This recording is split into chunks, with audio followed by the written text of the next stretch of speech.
军中搜查防治法自2021年施行到今，已经超过3年啊。不过，同地共搜查案件却同款常在咧发生。多边团和学者指出，这军搜法当中的要件争议真大，讲是爱和性也是性别有关联。学者指出，这有真正困难，应该爱把这个要件提掉。不过，警政署认为无必要，若无砍下军搜罪，上班的案件会增加，会增加这侦讯压力。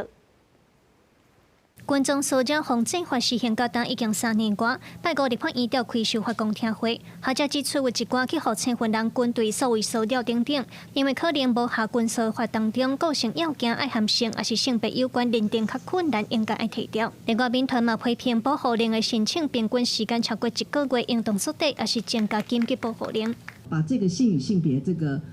拿掉。那这个拿掉呢，我们希望呢是加一个豁免条款，我们要排除了包括依法令执行职务，或者是因为预防侦查犯罪、维护社会国家安全等特定具公益性的情境，如媒体采访、犯罪侦查。保护令核发的时间太长嘛，1个月超过1个月的时间，还是有一些特殊的状况、紧急的状况，它是没有办法先透过书面告诫再来做保护令的。这样的一个申请，针对学者甲民团主张甲性甲性别的要件提掉，警政署认为涉犯军中搜查罪本身可能会包括其他犯罪行为，一寡本地都会受法律的处罚，所以无必要提掉。若无砍涉军搜罪防上班的案件，恐惊会大量增加。也若针对保护令申请时间上长的问题，司法院回应讲，那已经是紧急状况，会当以刑事手段来处理。但我们在跟踪骚扰防治法里面去另定了特别的不法条款。那请问，在刑法这些行为是否还是要处罚？